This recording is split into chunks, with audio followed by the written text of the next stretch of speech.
Hello students, let's see the question.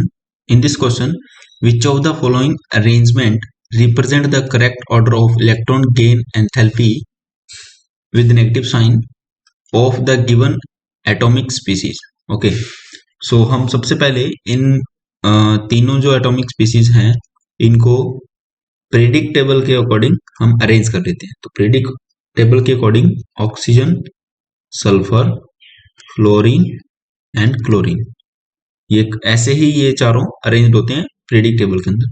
और हमें एक जनरल ट्रेंड पता है प्रेडिक्ट टेबल का कि अगर जब हम लेफ्ट से राइट की तरफ चलते हैं तो इलेक्ट्रॉन गेन एंथैल्पी जो होती है वो इंक्रीज होती है, और अप से डाउन आते हैं तो इलेक्ट्रॉन गेन एंथैल्पी जो होती है वो डिक्रीज होती है।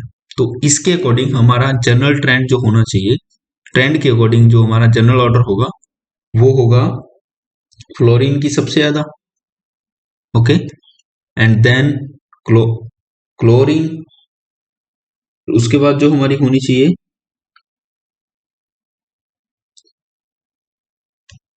क्लोरीन की, बिकॉज इनकी तो ज्यादा ही होगी, फ्लोरीन की ज्यादा होगी क्लोरीन से, एंड ऑक्सीजन की ज्यादा होगी सल्फर से, ओके।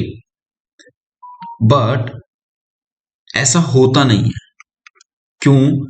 क्योंकि ऑक्सीजन का जो साइज है वो सल्फर के कंपैरिजन के अंदर छोटा है, और फ्लोरीन का भी साइज जो है वो क्लोरीन के कंपैरिजन के अंदर कम है, due to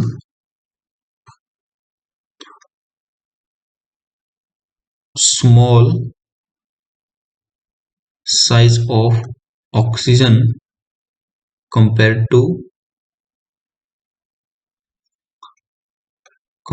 to sulphur, okay. क्या होगा अगर साइज छोटा है तो बैलेंस सेल के अंदर जो इलेक्ट्रॉन्स होंगे वो रिपेल करेंगे एक दूसरे को,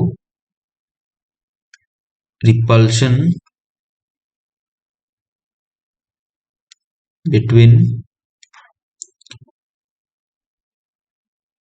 वैलेंस शेल इलेक्ट्रॉन्स।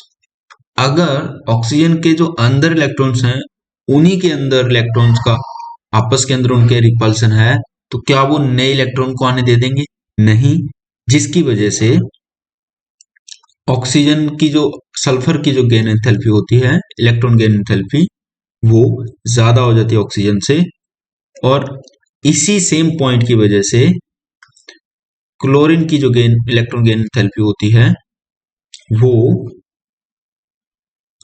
ज्यादा हो जाएगी फ्लोरीन से, ओके। क्योंकि फ्लोरीन का जो साइज है, due to small size of fluorine then chlorine, repulsion इन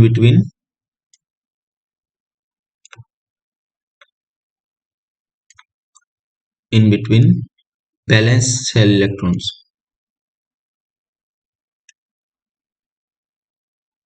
जब ऑलरेडी इलेक्ट्रॉन्स के बीच में रिपल्शन है तो फ्लोरीन की इतनी औकात नहीं है कि वो क्लोरीन से ज्यादा इलेक्ट्रॉन्स को एक्सेप्ट कर ले, इजीली एक्सेप्ट नहीं कर पाएगा, जिसकी वजह से क्लोरीन की जो गेन एंथैल्पी है वो ज्यादा हो जाएगी फ्लोरीन से। सो इस एक्सेप्शनल केस की वजह से जो न्यू ट्रेंड निकल के आता है वो होता है क्लोरीन की फ्लोरीन से ज्यादा, और उसके बाद आनी तो चाहिए ऑक्सीजन की, लेकिन किसकी आएगी? सल्फर की, एंड देन फिर आएगी ऑक्सीजन की, ओके। और यही ट्रेंड नेगेटिव साइन के साथ में भी यही ट्रेंड फॉलो होता है, ओके, कोई चेंज नहीं होता ट्रेंड के अंदर। सो ऑर्डर है क्लोरीन, फ्लोरीन, सल्फर, ऑक्सीजन, सबसे ज्यादा क्लोरीन की, फिर फ्लोरीन की, फिर सल्फर की, फिर ऑक्सीजन की। So option C is correct option. I hope आपको क्वेश्चन और कंसेप्ट समझ में आ गया होगा। Thank you.